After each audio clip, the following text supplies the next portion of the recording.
Okay, so you think Taco Bell sells a cheap taco, $2, maybe less on a promo day. You hand over some cash, you get a taco, everybody goes home happy. Simple transaction, simple business. Here's the problem. Behind that $2 taco sits a machine involving farmers, meat processors, packaging suppliers, hourly employees, a landlord, a corporate office 3 states away, an advertising fund, a tax authority, and a franchisee who put up real money to be standing behind that counter in the first place. Every single one of those parties wants a piece of your $2 before anyone calls it profit. So here's the mystery. If Taco Bell sells that much food, that cheap, at that kind of volume, where does the money actually go? Not who makes money. Where does it go? Because those are two very different questions, and this video is going to answer the second one first. Picture $100 in sales walking through that door. Not one customer, $100 in total across however many transactions it takes. 30 of those dollars disappear into food and packaging before the order even reaches the window. Another 29 disappear into wages, taxes, and benefits for the people who made it. Almost 10 more leave for royalties and advertising before the franchisee is paid a single utility bill. 7 more go to rent and the building itself. Another 8 or so cover utilities, technology fees, and basic maintenance. What's left gets taxed, gets set aside for equipment replacement, and eventually, if everything went right that month, lands in the owner's account by the time that $100 finishes its journey through food costs, labor, rent, corporate fees, taxes, and debt service. What's left for the person who actually owns the restaurant is somewhere around $7. Sometimes less, $7 out of 100. And that's if things are going well. Which brings us to the real question of this video, the one most people never actually ask before they write a check for a franchise. What does it actually take to own one of these places? Not open one.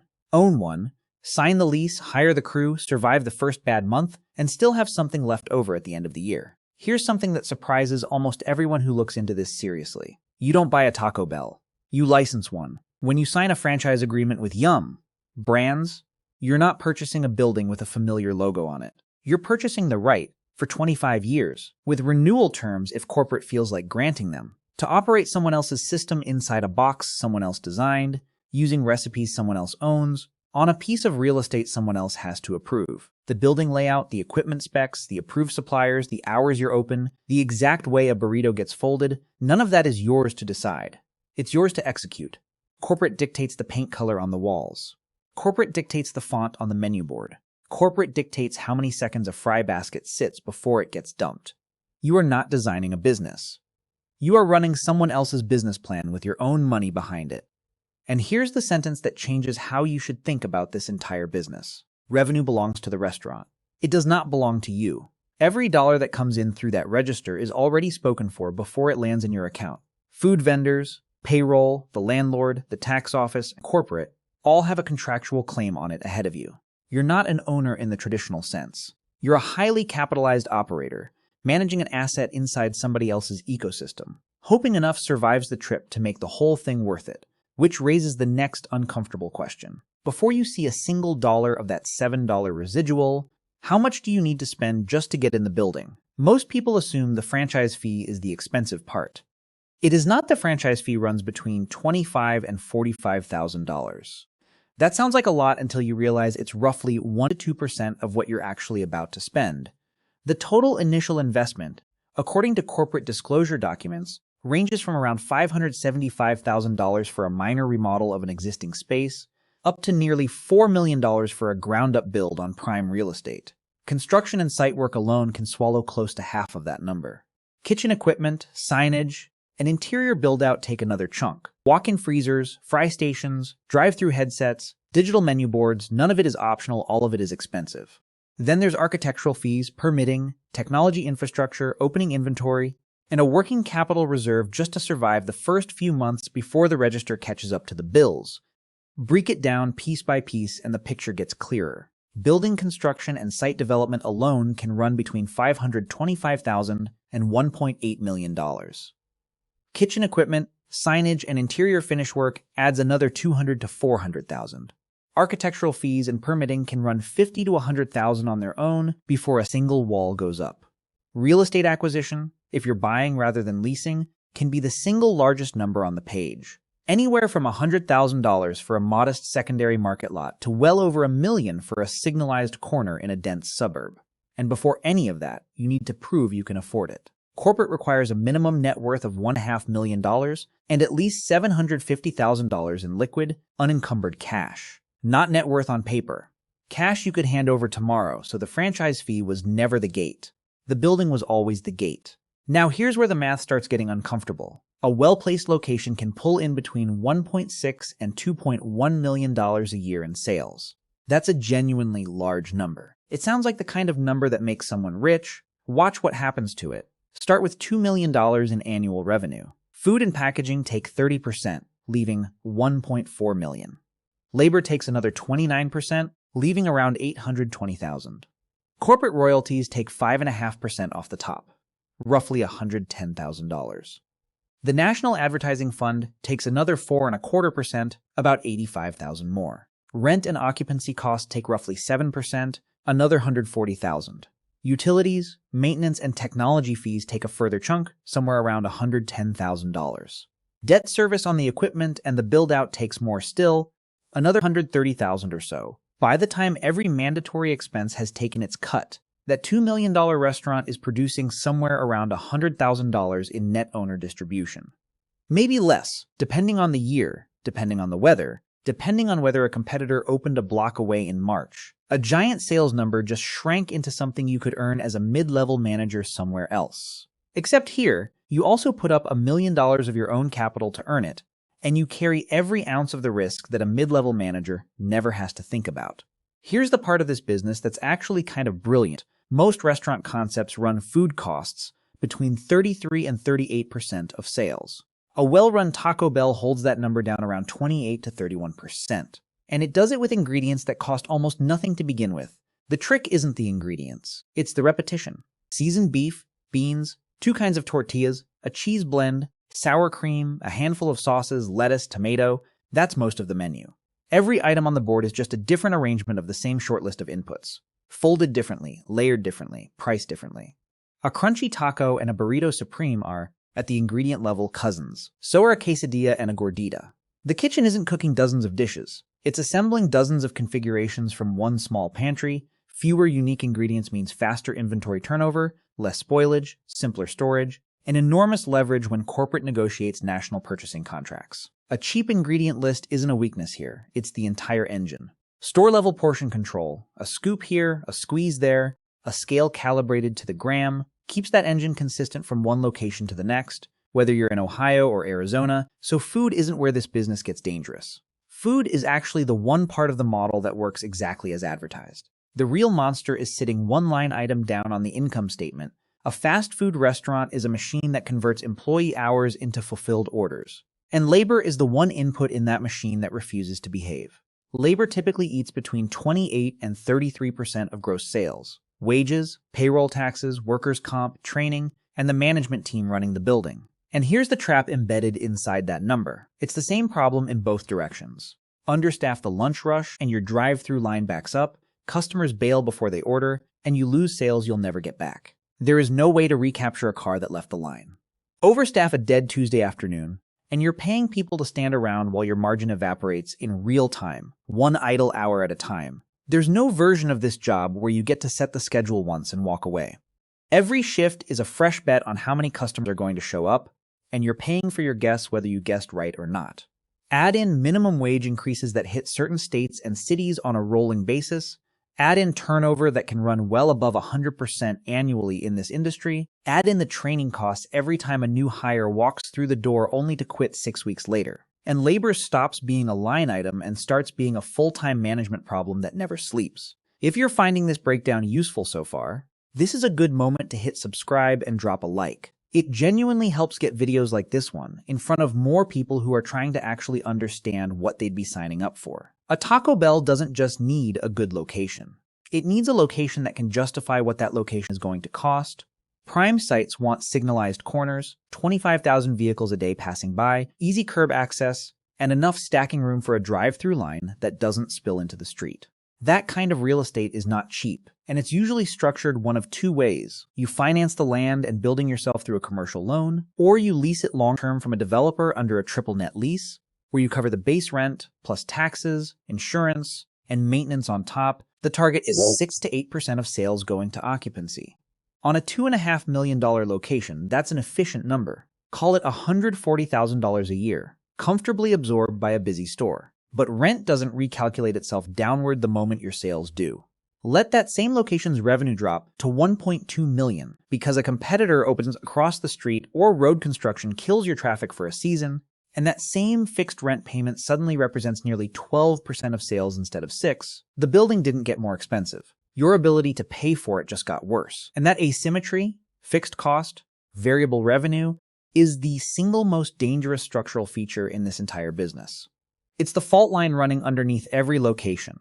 Whether that location happens to be thriving this year or not, up to now you've been thinking the owner sells the food, so the owner keeps the money. Here's where that assumption breaks.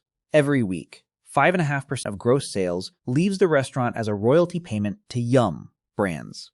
Another 4.25% leaves for the National Advertising Fund.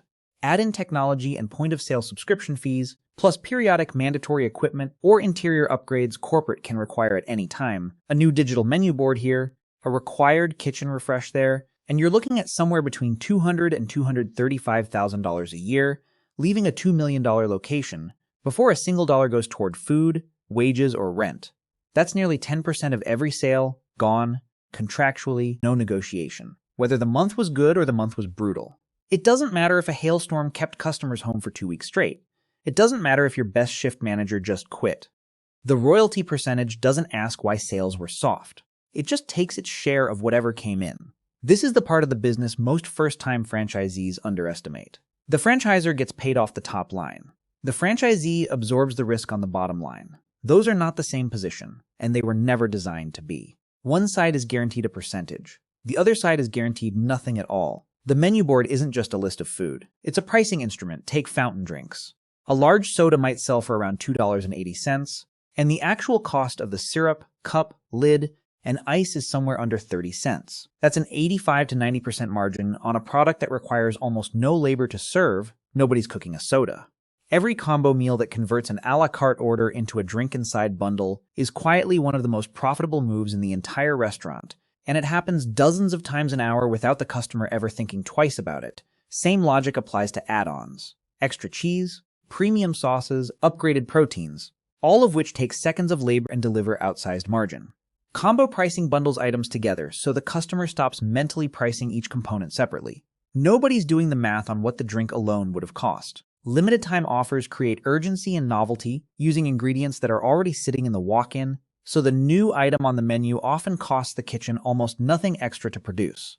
None of this is about the $2 taco anymore. It's about average ticket size, how much a customer spends per visit, not per item. That single number matters more to the owner's economics than almost anything else on the menu, and it's the number every digital kiosk prompt and every "would you like to make that a combo" is quietly engineered to move. Between 70 and 80% of sales at a location like this come through the drive-through window, which means the entire business is bounded by one brutal constraint. How fast can a single lane process a car? Run the math. At 4 minutes per vehicle, a lane processes 15 cars an hour. At a $9 average ticket, that's $135 of revenue capacity per hour, full stop, no matter how many customers actually want to buy something. Shave that service time down to 3 minutes, and you're up to 20 cars an hour and $180 in hourly capacity. Get it down to 2.5 minutes, and the same lane processes nearly 26 cars an hour. Pushing revenue capacity past $230 an hour without adding a single parking spot or expanding the kitchen. Push technology hard enough to hit under 2 minutes a car, and you're looking at over $300 an hour of pure throughput capacity from a strip of asphalt the size of a 2-car driveway. That's why the newest store designs obsess over shaving seconds. Dedicated mobile pickup lanes, vertical kitchens that drop food down to the window on lifts, AI order-taking systems that cut wait times and improve accuracy. None of that is about customer convenience as the primary goal, even though customers benefit. It's about raising the ceiling on how much revenue one lane can physically produce in an hour. Because that ceiling is the hardest constraint in the entire building. Every expense in this business falls into one of 3 buckets. Variable costs move directly with sales: food, packaging, royalties. Semi-variable costs move with sales but never hit zero: labor, utilities. And fixed costs don't move at all: rent, debt service, insurance, software licensing. That third bucket is where operating leverage lives, and operating leverage cuts both ways. Take a location doing $2.4 million a year. producing a healthy 14% margin, $336,000 in profit. Now dropped sales by less than half, down to $1.3 million. Variable and semi-variable costs shrink along with it. But that fixed overhead, the same $240,000, doesn't care. It's due whether the parking lot is full or empty, whether it's a holiday weekend or a rainy Tuesday in February. The result: a 46% drop in sales turned into an 86% collapse in profit. Fixed costs don't negotiate. They don't have a bad month alongside you. They just sit there, waiting to be paid, while your margin does all the shrinking, and there is nothing in the franchise agreement that cares how unfair that feels. Every story about this brand eventually circles back to a man named Glenn Bell, a World War II veteran who came home, opened a hot dog stand in San Bernardino, and became fascinated by the crowds lining up at a nearby taco stand run by a Mexican-American family. He didn't invent the taco. He didn't invent the folded shell. What he built instead was a system for making that taco fast enough, cheap enough, and consistent enough to sell it at scale to customers who had never eaten one before. He sold his first restaurants, started over, and eventually built the chain into something large enough to sell to a national restaurant holding company in the late 1970s for tens of millions of dollars. But here's the twist most people miss. The version of the brand that actually made real estate investors, franchisees, and eventually the corporate parent enormous amounts of money wasn't built primarily by Bell himself. It was built by the executives who came after him, the ones who figured out that the real leverage in a taco stand wasn't the taco. It was the box the taco was sold out of, the corner it sat on, and the percentage the parent company could extract from every sale without ever touching a single tortilla. So how does a business built around folding beef and cheese into a shell end up structured more like a real estate and licensing operation than a restaurant? The answer is the one running through this entire video. Once you can standardize a menu enough to run it out of a small box on a busy corner, the box and the corner become the real assets. The food is just what convinces someone to drive up to them. Every system this standardized eventually gets tested by something it didn't design for. In late 2006, a cluster of illnesses tied to E. coli contamination in produce began appearing across the northeastern United States, eventually traced back to lettuce, supplied to a number of locations. Within days, health departments in multiple states were investigating. Within a week, the story was running on national news, and locations in affected regions pulled the ingredient from their lines entirely, while the supply chain was traced back to its source. Dozens of people fell ill. Sales at affected restaurants dropped sharply in the weeks that followed as customers, understandably, went elsewhere until the story resolved. The company survived it, pulling the ingredient, working with suppliers to trace the contamination, and eventually restoring the product once the source was identified and corrected. But the deeper lesson wasn't really about lettuce.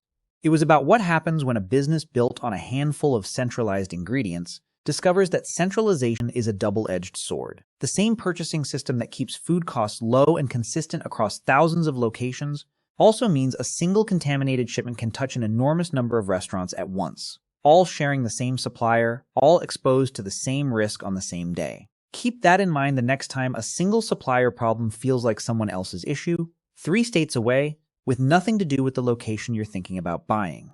In a system this interconnected, it rarely stays someone else's issue for long. Now we can finally calculate the number that separates a working location from a slow-motion mistake. Break-even happens where total revenue exactly covers total costs: variable, semi-variable, and fixed, leaving zero profit. Take a typical location with $280,000 in annual fixed overhead and a combined variable cost load around 65% of sales. That leaves a contribution margin of 35 cents on every dollar of revenue. Divide the fixed costs by that 35% margin, and the answer comes out to $800,000. That's the number this restaurant has to generate every year, a little over $2,100 a day, just to cover its bills and produce exactly zero. Push past that number and the story changes fast. At $1.2 million in sales, the same location clears its expenses and produces around $140,000 in profit. At $1.8 million, profit climbs to around $350,000. At $2.4 million, it's closer to $560,000. The gap between a slow location and a busy one isn't a modest difference. It's the entire outcome of the investment. But here's the sentence that matters more than the break-even number itself. A restaurant doesn't have to be losing money to be a bad investment. A location doing $1.2 million a year clears its expenses and produces around $140,000 in profit. Sounds fine. Until you remember that opening that same location might have required $2 million of your own capital. $140,000 a year on $2 million invested is a return most people wouldn't accept from a stranger asking to borrow their money, let alone a business demanding their full-time attention 7 days a week for years. Here's the fantasy. You own a location for one of the most recognizable fast food brands on the planet. It sells enormous volume every single day, and surely that translates into serious money. Here's the reality. Your capital is tied up for years. You're carrying labor risk, real estate risk, food cost risk, and a fixed set of corporate obligations that get paid whether business is good or bad. Total startup capital typically runs between $1.8 and $3.5 million. Net pre-tax owner distribution on a single unit usually lands somewhere between $80,000 and $150,000 a year. Run the return on that invested capital, and unlevered cash-on-cash yields land around 4 to 8.5%. Before you've accounted for the fact that you're also running the place every day, managing the schedule, fielding the complaints, and absorbing the surprises nobody put in the disclosure document. Optimistically, if you land a strong corner, hold labor costs near the low end of the range, and avoid a bad year, you could be looking at healthy six-figure profit and a payback period inside a decade. Realistically, a rough labor market, a soft year in sales, or a slow creeping rise in food costs can turn that same location into one clearing barely enough to justify the capital tied up in it. The difference between a good year and a bad year for a single location can be over $200,000, and that swing is exactly why nobody in this business gets to relax. That's why almost nobody builds real wealth off a single location. The economics of this brand were built for scale. Operators running 5, 10, 20 units, spreading fixed administrative costs across a portfolio, diversifying away the risk that any one bad corner or one bad general manager sinks the whole operation. 10 locations, each clearing $120,000, adds up to over $1 million a year, but that's 10 times the capital, 10 times the risk, and 10 times the operational complexity of the one-store dream most people start with. The next time you're sitting in that drive-through line, waiting on a $2 taco, remember what you're actually looking at. It's not a restaurant. It's a tightly engineered capital machine. Real estate, labor, supply chains, and corporate fees, all fighting over the same $100, and the owner only gets paid with whatever survives the trip. If this kind of breakdown is useful to you, I put together a much deeper business guide covering exactly this kind of analysis across a range of industries. You'll find the link in the description and pinned in the comments below. Worth checking out if you want to go further than what fits in one video. That's the economics of owning a Taco Bell. If you enjoyed this one, do me a favor and like the video, subscribe if you haven't already, and share it with someone who thinks franchise ownership is passive income. Thanks for watching. I'll see you in the next one.